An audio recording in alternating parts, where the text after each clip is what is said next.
always get through the fat. And that's what they do.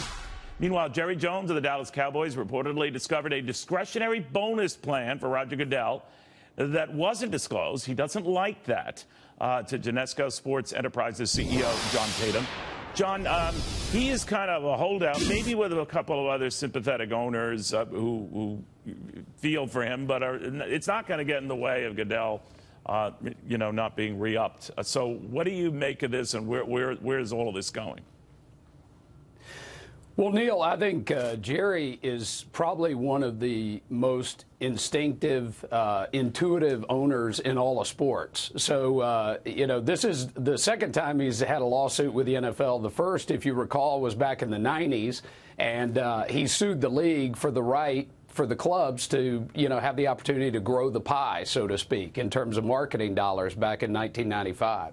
So if there's a lawsuit or a pending lawsuit, then clearly Jerry is concerned about maybe one issue or two issues in the contract. And I think, all he's saying to his fellow owners and members of the club is let's tap the brakes and let's, have a little bit more open discussion about this issue or potentially another issue. So, but isn't his real issue, though, Ezekiel Elliott and getting a 6-game suspension and having nothing to do maybe with the cavalier way he says Goodell implemented that suspension, but that it has nothing to do on the bigger matters that might be at stake? Well, I think Jerry's a big picture guy, so right. I don't think he's gonna conflate the two issues. I think he's obviously concerned about the commissioner's ability or authority to hand out, be the judge, jury, and arbiter of all these punishments, and certainly going forward, that's probably something that the union is concerned about and the players. And in 3 years, they're going to be having a collective bargaining negotiation. So I think a lot of that'll come out.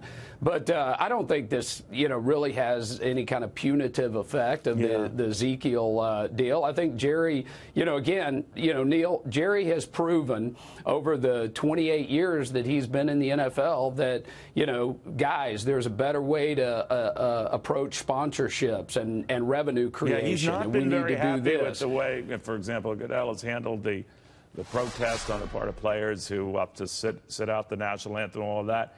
Other owners just want to move on from this issue, but it takes 2/3 of them to approve or to extend Goodell's contract. That looks like the case now, but it looks like they could have some problems here, that it's not all, copacetic. What do you think? Well, again, I think Jerry is just trying to get the other owners to, guys, let's tap the brakes. Let's take a look at these issues. Let's have a full league discussion and not necessarily, allow, just 5 or 6 owners that are on the committee to make this decision, because it does have long-term impact. And again, Neil, I think we spoke about it when I was in New York. I mean, Jerry is prescient when it comes to understanding the brand, the customer base, and he knows, right or wrong, he has a very strong instinct for how things should be. And, whether it was what teams should be in Los Angeles, Jerry was instrumental in driving that. And so I just think that obviously there's one issue, maybe a couple issues that he feels like we really need to tap the brakes. I was surprised that Goodell has made more than $212 million as a commissioner for these years. It's a lot of money. That's almost what you make. Touche. You're not too. Who says you were flat-footed on this stuff? All right, John Tatum. Always good seeing my friend. I thought that was remarkable.